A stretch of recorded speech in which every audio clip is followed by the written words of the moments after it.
मुंशी की कहानी। मोहन एक गरीब परिवार में रहा करता था। उसका पढ़ाई में बिल्कुल भी मन नहीं लगा करता था, जिस कारण वह हमेशा बेचैन रहा करता था और वह पढ़ाई में बिल्कुल भी अच्छा नहीं था। वह हमेशा खाना बनाने की सोचा करता था और खाना ही पकाया करता था। उसका पढ़ाई में बिल्कुल भी मन नहीं लगता था, जिस कारण वह स्कूल भी लेट पहुंचता और मास्टर जी भी उसे हमेशा हड़काया करते थे। क्यों रे मोनू, आज तो स्कूल लेट आया। अरे मास्टर जी, ये हमेशा लेट आता है। ये हलवाई की दुकान पर खड़ा रहता है और वैसे भी ये वहीं पर काम करता है। हे। अरे वाह वाह मोहन, तुम्हारे पिताजी हलवाई की दुकान है। अरे वाह, तुम्हारे पिताजी की हलवाई की दुकान है। अरे नहीं नहीं मास्टर जी, नहीं नहीं, इसके पिताजी की हलवाई की दुकान नहीं, इसके पिताजी तो किसान है। ये वहाँ पर काम करता है और वहीं पे काम करता है। अरे वाह, देखो बच्चों, मोहन की तरह अपने खुद पर निर्भर रहना चाहिए। यह खुद से अपनी फीस जमा करता है और खुद इतना काम करता है। वाह, मुझे गर्व है तुम पे मोहन। भाई ऐसे ही तुम काम करते रहो।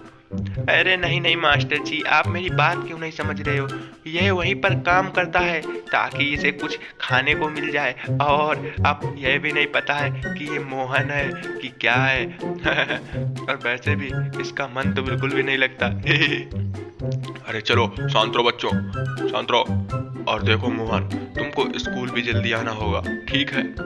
दरअसल मोहन लड़कों से ज्यादा लड़कियों के पास ही रहा करता था और उनसे ही बोलना पसंद किया करता था, जिस कारण लोग मोहन को इत्यादि नामों से प्रदर्शित किया करते थे। अरे देखो सारिका, मैं तुम्हारे लिए अचार लाया हूँ, मैंने बनाया। अरे वाह, देखें। अरे वाह, ये तो बहुत अच्छा अचार है, मजा ही आ गया। वाह वाह वाह वाह वाह। इसी कारण सभी लोग मोहन को चिढ़ाया करते थे और ना जाने कैसे कैसे नाम से उसे बुलाया करते थे। एक दिन मास्टर जी को मोहन के पिताजी मिलते हैं। अरे मास्टर जी, आपका प्रणाम भैया, प्रणाम।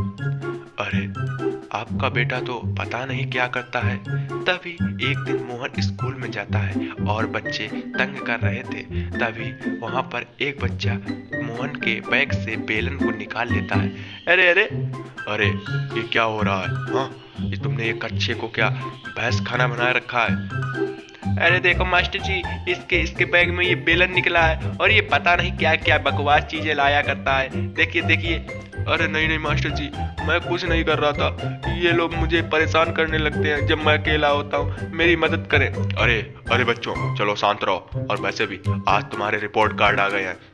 मोहन, तुम्हारे सबसे कम नंबर आए हैं। पता नहीं तुम क्या लिखते रहते हो। हाँ, तुम इस बार फेल हो गए हो। अरे मास्टर जी, मैं तो पहले ही कह रहा था, इसका पढ़ाई में बिल्कुल भी मन नहीं लगता। इसका मन तो सिर्फ खाना बनाने में लगता है। अरे तुम शांत रहो। वैसे भी देखो मोहन, तुम हिंदी में तो बिल्कुल फेल ही हो गए हो और मैथ में भी फेल हो गए हो। तुम पढ़ाई बिल्कुल भी नहीं करते हो, इस कारण तुम्हें स्कूल से निकाल दिया गया है। अरे मास्टर जी, सही रहा, इसको निकाल दिया। वैसे भी इसका मन पढ़ाई में बिल्कुल भी नहीं लगता है। अरे तुम शांत रहो। और वैसे भी मोहन, अब तुमको स्कूल से निकाल दिया गया है। अब तुम्हें स्कूल आने की कोई भी जरूरत नहीं है। और वैसे भी तुम्हारा मन पढ़ाई में बिल्कुल भी नहीं लग रहा है, तुम सिर्फ खाना ही बनाते रहते हो, पता नहीं। तभी पूरी क्लास हंसने लगती है। मोहन बेचारा यह दुख लेकर अपने घर जाता है और सारी बात पिताजी को बताता है। अब यह बात सुनकर उसके पिताजी भी बहुत ज्यादा नाराज हो रहे थे। उसके पिताजी ने मोहन को कई साइकोलॉजी डॉक्टर और इत्यादि लोगों के पास दिखाया, परंतु तभी एक दिन उनके घर में साधु संत आते हैं। महाराज जी, ये मेरा बेटा है, आप अब इसको देखिए, कुछ शायद कुछ हो जाए। इसका खाना बनाने में बहुत ज्यादा रुचि है। अरे वाह बच्चा, खाना बनाने में तो रुचि एक बहुत ही अच्छी चीज है और बहुत ही अच्छी कला है, इसमें क्या बुरा है? अरे महाराज जी, यही तो बुरा है। पता नहीं इसे लोग गांव में अलग अलग नामों से प्रदर्शित करते हैं और हमारे प्रथा में यह सब कुछ बहुत ही इज्जत चली जाती है। आप मेरी कुछ मदद करें और इसे कुछ ज्ञान की शिक्षा दें। अरे देखो बेटा, खाना पकाना भी एक कला है और भगवान लोगों को अलग अलग रूप से गुण देते हैं और इस बच्चे में भी खाना बनाने का गुण है और खाना बहुत ज्यादा स्वादिष्ट भी बनाता है। है, इसीलिए अब मैं इसको कुछ दिनों के लिए अपने साथ ले जाना चाहता हूँ। तभी संत मोहन को अपने साथ कुटिया में ले आते हैं और देखते ही देखते वहाँ पर मोहन संतों को बहुत ही स्वादिष्ट खाना पकाता है। अरे बेटा, तुम तो खाना बहुत ही ज़्यादा अच्छा पकाते हो, जिस कारण तुम्हें अब यहाँ पर रहने की अनुमति नहीं है। तुम शिक्षादायक और एक ईमानदार व्यक्ति तो हो ही, परंतु यहाँ पर संतों को अच्छा खाना मिल रहा है। अरे गुरुजी, मुझसे कुछ गलती हो गई है। अरे नहीं बेटा, संतों को अच्छा खाना स्वाभाविक नहीं देता है, क्योंकि जब वह अच्छा भोजन ग्रहण करते हैं तो वह शाम को उठ नहीं पाते हैं और पूरे कार्य की दिनचर्या उनकी बेकार हो जाती है, जिस कारण तुम अब यहाँ पर खाना नहीं बनाओगे। अब हमको पता है तुम अच्छा खाना पकाते हो, जिस कारण तुम अब अपने घर जा सकते हो। ऐसा कहते ही मोहन अपने गुरुदेव की आज्ञा को लेकर वह घर की ओर प्रस्थान करता है और अपने गुरुजी का कहना मानते हुए वह अपने घर की ओर जाने के लिए तैयार भी हो जाता है।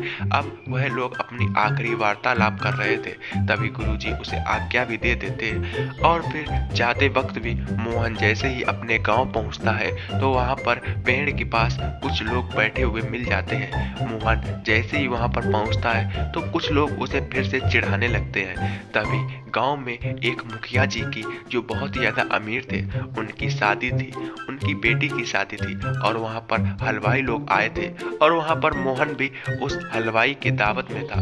तभी वहां पर मैन हलवाई के हार्ट अटैक आ जाता है और उसकी मृत्यु हो जाती है। सभी हलवाई काम ढील ढील कर चले जाते हैं और तभी मोहन वहां की खाट पाट संभालता है। अरे बेटा, मेरी मदद करो, अगर आज खाना नहीं बन पाया तो सभी लोग चले जाएंगे।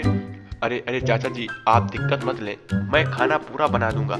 आप जरा सर 5 लोगों को बुला दें सिर्फ, बस मैं खाना बना दूंगा। अरे नहीं नहीं, खाना नहीं बन पाएगा। अरे बहुत लोगों का खाना है, हाँ 300 लोगों का खाना है। अरे भगवान, आज क्या होगा? आज तो मेरी सर की पगड़ी उछली जाएगी, मेरी इज्जत चली ही जाएगी।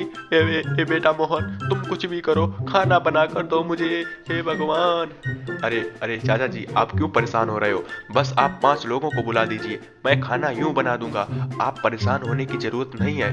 तभी मुखिया जी के कहने पर 5 लोग आते हैं और मोहन 10 मिनट में लोगों को उनका अपना अपना काम समझा देता है। तभी वह सभी लोग काम समझकर अपने अपने काम में लग जाते हैं। बारात आती है। दरअसल बारात में 300 की जगह 400 लोग आए हुए थे।